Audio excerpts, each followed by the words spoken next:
Good evening, it's Brian at Fitzpatrick's Garage, Dublin Road, Kildare. I want to show you this, the next generation Honda Civic, Generation 10 diesel. Absolutely no point in pointing the camera that direction because the sun's over there. Let's try that again. So, this is, as we were saying, the new generation of Honda Civic diesel. 1.6 diesel, 120 horsepower, road tax €180, and very, very strong fuel efficiency figures, which we're just waiting on to be announced. But going in the last one, which is up to 78 miles per gallon, this one's going to be pretty damn good too. But this is the new shape, so it's really nice looking. Just for your own peace of mind, if you are buying a car from us, we are a family-run business in operation for almost 70 years. So there's Honda and Maxall just over here. There's Hyundai just over here, and there's also Mercedes-Benz just further up the end over along through there as well. There's also garages in Naas and also Carlow and also Tullamore as well. So if you're spending money on a car with a garage like this, you know that there's going to be an after-sales service. Anyway, back to this car. It's a really, really cool looking car. This particular car is a polished metal. However, we'll say there is a choice of colours. I think these are one of the nicest looking cars that Honda have brought out in a while, and one of the nicest looking cars that we've actually had the privilege to be allowed to sell here in a very long time as well. So let's have a look on the outside. The first thing at the very front of the car, nice aggressive look on the front of it. I love the big eyebrow that comes down along through here in black, or monobrow maybe you might call it. Over here you have a front fog light as standard. In through here is a daytime running lamp, indicator in through here, dipped headlight through here, full light in through here, and then after that this wee panel here is going to basically look forward in front of the car, and what it's doing is it's looking for things that could cause you problems, i.e. if you drove straight towards this car here. It's going to, in conjunction by the way, with another set of sensors that are up here, and what it's doing is under 32 kilometers an hour, if you don't hit the brakes, it will pick up the fact that you haven't reacted, and it's going to passively try and help you from stopping hitting that object, whatever that is. There's also going to be lane change warning, which means if you're driving along and you drift over a lane, it's going to warn you that you have done that. It's also got lane keep, which means it's going to try and keep you centered. So again, when you're driving, it will try and keep you centered.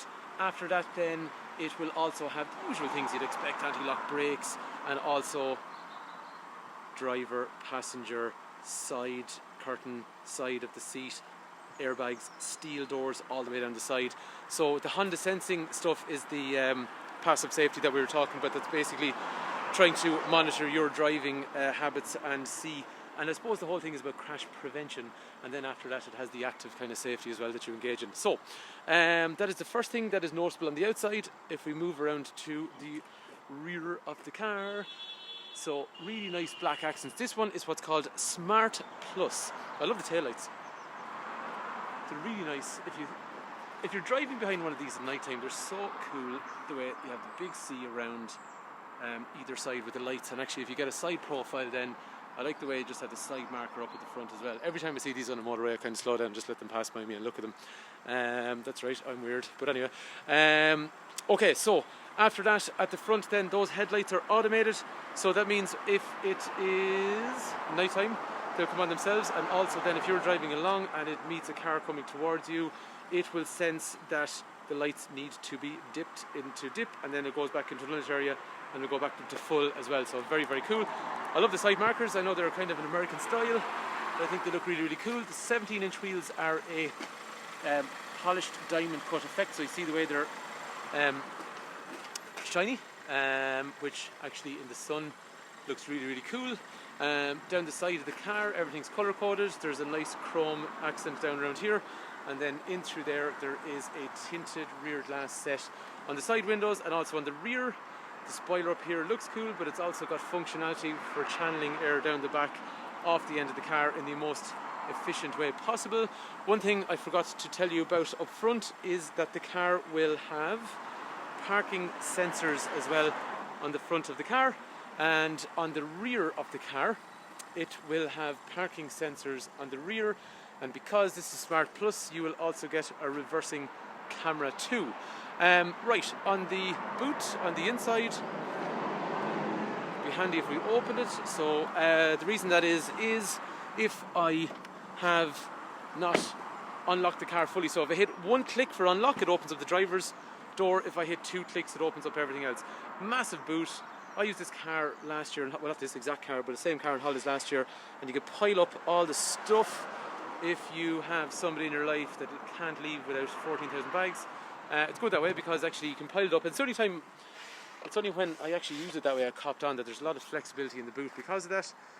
But there is another cover up here, so that is going to stop people from seeing in, and then that mates with that and people can't see, and then after that, and then if I want, I can take that out and drop that across, and then, okay, the left-handed, right-handed thing, I don't think that's anything amazing, but what it does is I can grab that and bring it over and put it on that side, and I can use it if I'm left or right-handed. Maybe there's some left-handed people out there that would find that useful, because a lot of things are not that helpful that way. Under here you can put a spare wheel in there if you want, or use it as storage. The boot's really big, actually, bigger than last car. So happy days, and illumination in the boot that we can see the light over here, and then there's a 12-volt outlet and a little hanger in through there as well.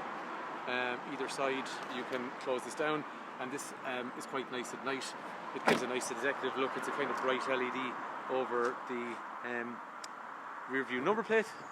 After that, then on the inside, legroom has improved from the last car. They have done away with the magic seats, which some people don't like. Personally, I didn't use them that much, but they are very practical. So brushed aluminium over here, but the legroom is better. Let me add that in. Okay, electrics for windows, electrics for mirrors.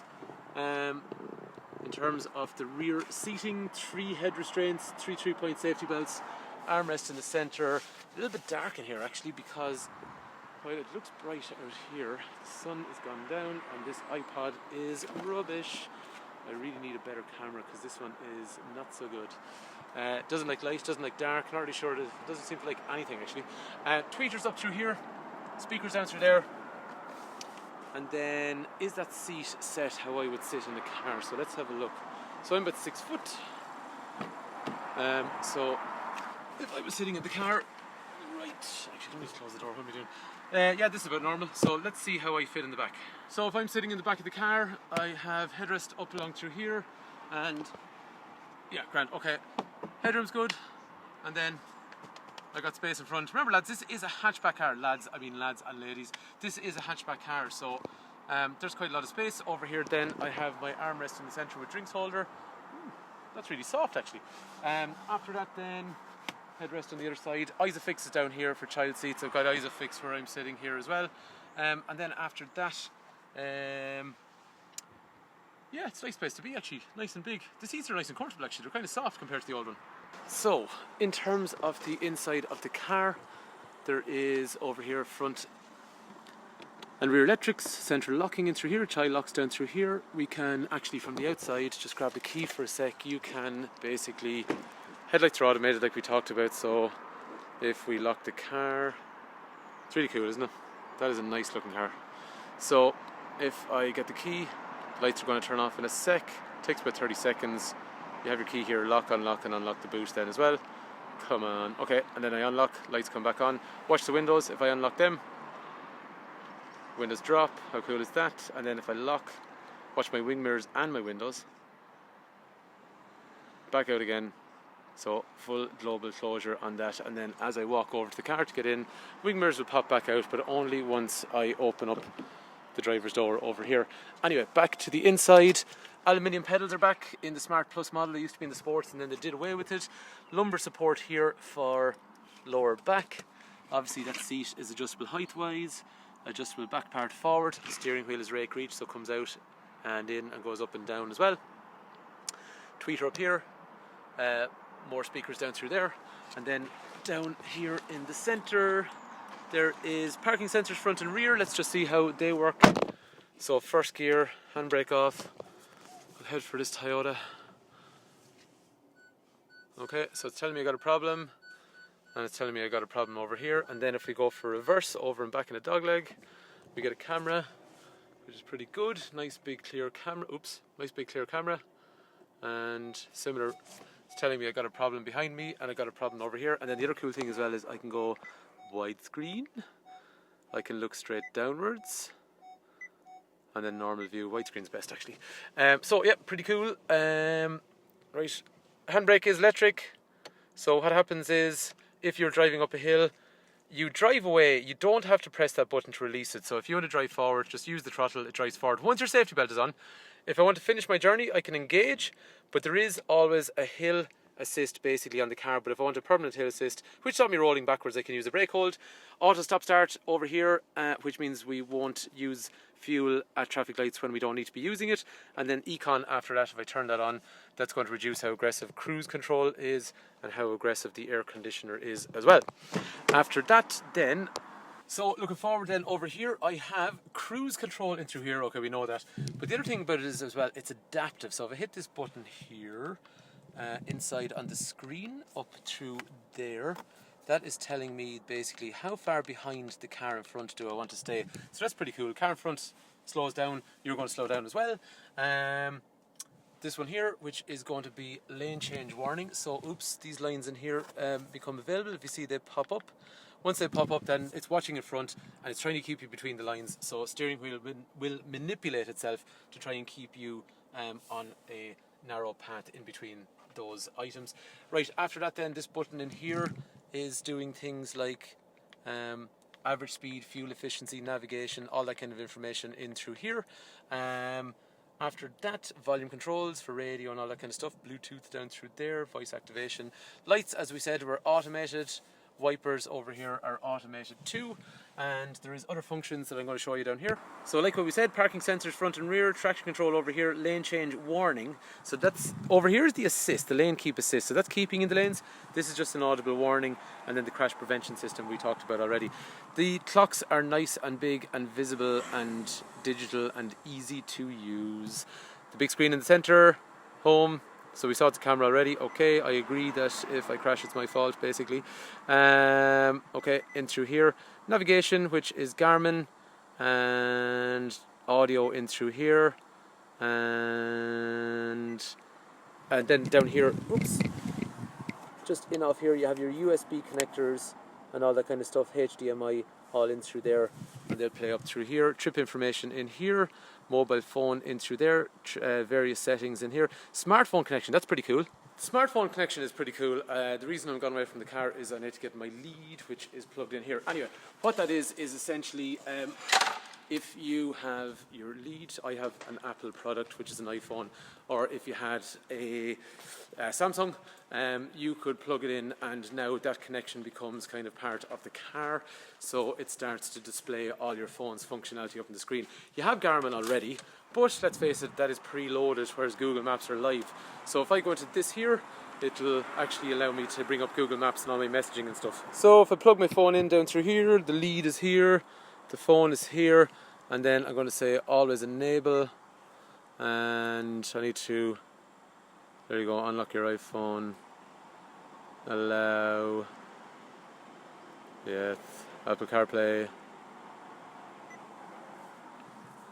So you see the way it becomes, I don't know why, it must be me, right? I have, do I have, oh no, I don't have Apple Maps, that's the problem is. I have Google Maps, I need to download Apple Maps. If I had Apple Maps here, it'll allow me to go in there, audiobooks, phone messaging, all that kind of crack in through there. So it's, should I send your message?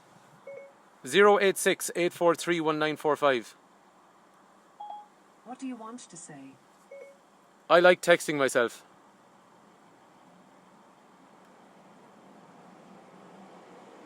Okay, that didn't work because I interrupted it. So let's try that again.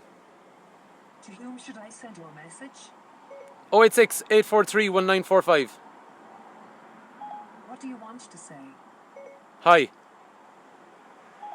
Your message to 086 843 1945 says, "Hi.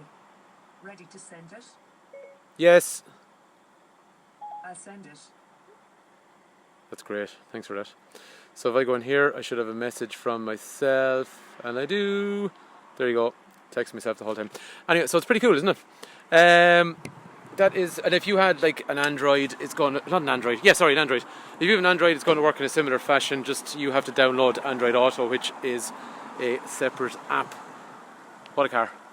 It looks cool, it's got really high levels of spec, and it's the lowest, or pretty much the cleanest car at the moment. So noxious gases, that is the whole hullabaloo about diesel cars at the moment. People are afraid of noxious gas because it's harmful to humans. So this is one of the lowest cars available in terms of what noxious gas emissions it gives out. So if you want to be ahead of the posse in terms of having a car that's giving out low noxious gas emissions, it's going to be the one. Plus, if you want a damn cool car that looks really cool, it's got nice features, it looks well, and guess what, they're not everywhere. That's what I like about these. There's some cars in the market, they're absolutely everywhere. These ones are cool because they're a little bit different, and it drives really well. Let's have a look at the acceleration. So apologies here, the camera is not going to be great because I'm kind of wearing a chest harness, which is not brilliant. But anyway, just to give you an idea of what it's like to go. So in terms of first gear, let's just floor it into second.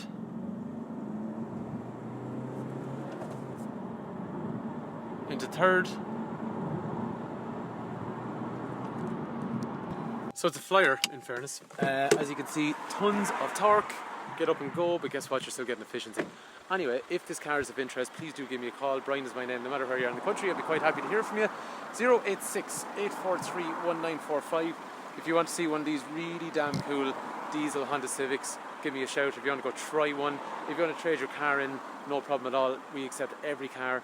If you want to finance the car, we can do that. We always organise finance. It's cool. It's a damn cool car.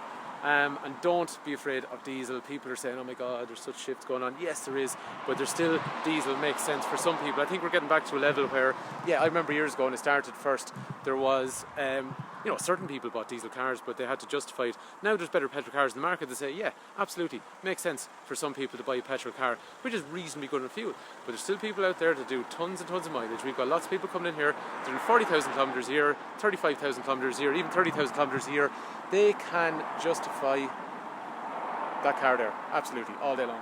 And it looks deadly as well. So anyway, hopefully you like this car, hopefully if it's of interest. Thank you for taking time to watch, and hopefully we get a chance to talk to you.